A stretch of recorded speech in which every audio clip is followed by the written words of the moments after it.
Hello everyone, my name is Damini and I welcome you all in my YouTube channel government exams contenders. हम लोग कर रहे थे human reproduction. Last part में हम लोगों ने किया था ह्यूमन फीमेल रिप्रोडक्टिव सिस्टम, जिसमें हम लोगों ने पढ़ा था कि ह्यूमन फीमेल रिप्रोडक्टिव सिस्टम कैसा दिखता है। ये ह्यूमन फीमेल रिप्रोडक्टिव सिस्टम का डायग्राम है, जिसमें फेलोपियन ट्यूब, यूट्रस, ओवरीज और सर्विक्स और वेजाइना प्रेजेंट हैं। तो क्या क्या पार्ट थे ह्यूमन फीमेल रिप्रोडक्टिव सिस्टम के? अ पेयर ऑफ ओवरीज जो कि यूट्रस के दोनों साइड पे प्रेजेंट थी, और इन ओवरीज का मेन काम क्या था? फीमेल सेक्स सेल यानी ओवम और ओवा को प्रोड्यूस करना, फीमेल हार्मोन्स एस्ट्रोजन और प्रोजेस्टेरोन को सिक्रीट करना। और सेकंड पार्ट हम लोगों ने देखा था फेलोपियन ट्यूब, जो ओवरी के दोनों ओवरी के ठीक ऊपर आप लोगों को दिख रहा है। यूट्रस के पास ही फेलोपियन ट्यूब हमें दिख रही है, जहाँ पर होती थी fertilization. It exists in pairs originating from uterus extending up to each ovary. तो ये पेयर में है, ये भी दो हैं फेलोपियन ट्यूब्स भी, जो कि यूट्रस से स्टार्ट हुई है बनना और ओवरी के ठीक ऊपर प्रेजेंट हैं। और मेन काम क्या है इनका? ये ओवरी से ओवम को रिसीव करती हैं। उसके बाद और हाँ, यहीं पर फर्टिलाइजेशन भी होती थी। उसके बाद next part is uterus. Uterus क्या है? पेयर शेप्ड है, मस्कुलर हॉलो स्ट्रक्चर है, और यहीं पर फिटस की डेवलपमेंट होती है। Then is cervix. सर्विक्स क्या है? Narrower lower part of uterus. Next part is vagina. Vagina is tube like structure, और जो स्पर्म का डिस्चार्ज होता है वो यहीं वेजाइना पर होगा। And it act as birth canal. तो यानी कि जो चाइल्ड का बर्थ होता है वो यहीं वेजाइना के थ्रू ही होता है। अब ये जो ओवम है, ओवम होता है फीमेल गैमीट। मैंने पहले भी बताया है आपको कि ओवम है फीमेल गैमीट, जबकि मेल गैमीट का नाम है स्पर्म। तो ovum is the female sex cell, also called egg cell, इसे हम एग सेल भी बोलते हैं। और it is produced by epithelium in ovary, यानी कि ओवरी के जो एपिथेलियम है, बाहर वाली लाइनिंग है, वहाँ से प्रोड्यूस होता है ओवा। और जब ओवरी से ओवम रिलीज होगा, उस प्रोसेस को हम ओव्यूलेशन बोल देते हैं। तो ovary get matured by puberty. Puberty के समय ओवरी मैच्योर होती है, और ये जो ओवा है they are produced by epithelium of the ovary, जैसे कि मैंने पहले भी बोला। तो ये चीज़ वैसे मैंने आपको पिछली वीडियो में भी बता दी थी, लेकिन अब रिटन फॉर्म में है दिया हुआ यहाँ पर कि जो फॉर्मेशन ऑफ ओवा है वो स्टार्ट हो जाता है बर्थ के समय से ही। और जब बर्थ होता है किसी भी गर्ल चाइल्ड का, तो 2 to 3 lakh mature eggs present होते हैं पहले से ही। जब प्यूबर्टी एज आएगी फीमेल्स में, उसके बाद वो इमेच्योर एग मैच्योर होना स्टार्ट हो जाते हैं। और ये मैच्योरेशन किसकी वजह से होती है? ये हार्मोन्स की वजह से होती है। और ये हार्मोन कहाँ से सिक्रीट होते हैं? ये पिट्यूटरी ग्लैंड से सिक्रीट होते हैं। पहले मैं आपको इस चीज़ के बारे में भी बता चुकी हूँ कि पिट्यूटरी ग्लैंड हमारे दिमाग में प्रेजेंट होती है, हमारे ब्रेन में। और ये जो पिट्यूटरी ग्लैंड है, इसे हम मास्टर ग्लैंड भी बोलते हैं, और ये स्मॉलेस्ट ग्लैंड होती है हमारी बॉडी में।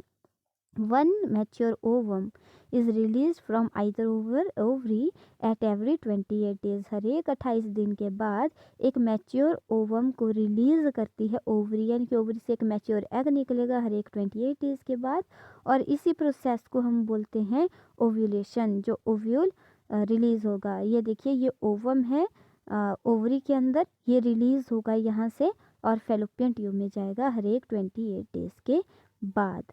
फिर हम लोगों ने देखा था फर्टिलाइजेशन के बारे में। जो फर्टिलाइजेशन है ह्यूमन बींग्स में, वो इंटरनल होती है, यानी कि इनसाइड द बॉडी। और होती कहाँ है? फेलोपियन ट्यूब के अंदर। तो ovum comes from ovary to fallopian tube, और अनफर्टिलाइज्ड एग अप्रॉक्सीमेटली 24 आवर तक रहेगा फेलोपियन ट्यूब में।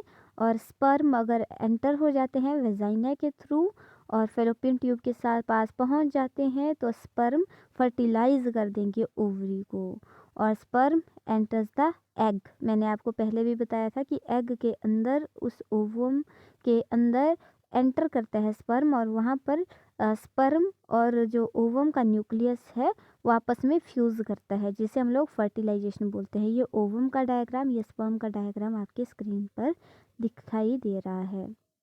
सो fertilisation leads to formation of single cell called zygote. तो फर्टिलाइजेशन के बाद क्या होगा, जाइगोट बनेगा। फिर जाइगोट की रिपीटेड डिवीज़न होती रहती हैं, बार बार वो डिवाइड करता जाएगा, 1 से 2 बनेगी सेल, 2 से 4, 4 से 8, 8 से 16, 16 से 32, इस तरह से सेल्स डिवाइड होती जाएंगी और उसके बाद बनेगा एम्ब्रियो। तो डेवलपमेंट, जब एम्ब्रियो की फर्दर डेवलपमेंट होती है तो उसे हम लोग फिर फिटस बोल देते हैं। जब अंग बनना स्टार्ट हो गए बच्चे के, उसे हम फिटस बोलते हैं। Uterus also prepare itself for receiving embryo, it thicken it's walls. Embryo descends into uterus in 4 to 5 days from the day of fertilization। तो देखिए हमें पता है कि जो फर्टिलाइजेशन है वो हुई कहाँ थी, फैलोपियन ट्यूब्स के अंदर हुई थी। तो यूट्रस भी इतने समय में खुद को प्रिपेयर करता है कि वो एम्ब्रियो को रिसीव कर सके, और 4-5 दिनों के बाद यूट्रस से ये जो एम्ब्रियो है ये पहुंच जाता है, फैलोपियन ट्यूब से एम्ब्रियो पहुंच जाएगा फिर यूट्रस के पास। फिर जो एम्ब्रियो है in uterus receive nutrition from mother's body through umbilical cord, which is in turn is connected to uterine wall of the mother through placenta। तो क्या है, अब एम्ब्रियो को न्यूट्रिशन कहाँ से मिलती है, मदर की बॉडी से मिलती है। मदर की बॉडी से बॉडी के साथ वो अटैच्ड होता है एक चीज़ के साथ जिसे हम प्लेसेंटा बोलते हैं। तो प्लेसेंटा क्या है, प्लेसेंटा एक स्ट्रक्चर है जिसे स्पेशल टिश्यू बनाएंगे फिटस के और uterine wall of the mother. जो न्यूट्रिएंट्स हैं वो फिर एंटर होते हैं चाइल्ड की बॉडी में इस कॉर्ड के थ्रू, और जो वेस्ट है वो इस चाइल्ड की बॉडी से बाहर निकलेगा इसी पाइप के through. So umbilical cord also has arteries and veins for exchange of oxygenated and deoxygenated blood। तो ये देखिए, ये आपको फिटस दिख रहा है, सॉरी प्लेसेंटा दिख रहा है यहाँ पर फिटस के पास। ठीक ऊपर ये जो रेडिश कलर का है ये प्लेसेंटा है, और ये जो ब्लू और रेड कलर की लाइंस दिख रही हैं ये भी प्लेसेंटा का ही पार्ट है। ये जो पाइप जैसी आपको दिख रही है जिसके थ्रू एक्सचेंज होगा फूड का, न्यूट्रिशन का, हर एक चीज़ का, और वेस्ट मटेरियल का भी होगा एक्सचेंज। तो ये बात तो हो गई अगर एग की फर्टिलाइजेशन हो जाती है, अगर स्पर्म रिसीव हो जाते हैं तो क्या होगा, तो चाइल्ड का बर्थ हो जाता है। ये चीज़ तो हम लोगों ने देख लिया। लेकिन what happens when the egg is not fertilised, अगर मान लो एग की फर्टिलाइजेशन नहीं हुई, स्पर्म नहीं मिल पाया एग को, तो उस केस में क्या होता है। If the egg is not fertilised it lives for about 1 day। Since the ovary releases 1 egg every month, the uterus also prepares itself every month to receive fertilized egg. Thus, its lining becomes thick and spongy. This would be required for nourishing the embryo if fertilization had taken place। जैसे कि हम लोगों ने पहले भी discuss किया कि जो यूट्रस है, यूट्रस खुद को प्रिपेयर करता है कि वो उस एम्ब्रियो को रिसीव कर सके। तो खुद को प्रिपेयर करने के लिए क्या करता है, यूट्रस के अंदर एक थिक और स्पॉन्जी लाइनिंग आ जाएगी ब्लड वेसल्स की। वो क्यों आएगी, ताकि जैसे ही एम्ब्रियो अटैच होगा उसको नरिशमेंट प्रोवाइड हो सके। लेकिन अब मान लीजिए नहीं हुई फर्टिलाइजेशन, तो उस केस में तो उस लाइनिंग की कोई नीड ही नहीं है, तो वो लाइनिंग धीरे धीरे टूटना स्टार्ट हो जाती है और वेजाइना के थ्रू एज अ ब्लड और म्यूकस की फॉर्म में वो बाहर निकलना स्टार्ट हो जाती है। तो ये जो साइकिल है ये रफली हर एक महीने आता है, जिसे हम लोग फिर मेंस्ट्रुअल साइकिल बोल देते हैं, मेंस्ट्रुएशन भी बोल देते हैं हम इसको। It usually last for about 2 to 8 days, और ऐसा कब तक चलता रहेगा, 2 से 8 दिनों तक चलता रहेगा। सो menstruation, an egg is released from either of ovaries every 28 days. The unfertilized egg is alive for 24 hours after ovulation. Uterus prepares itself to receive the fetus. As a result, the endometrium thickens. If fertilization doesn't take place, then zygote is formed. Therefore, endometrium breaks, which result in bleeding through vagina. Process of bleeding through vagina due to breakage of endometrium is termed as menstruation or menstruation. This bleeding lasts for 2 to 6 days. This occurs approximately 14 days after ovulation.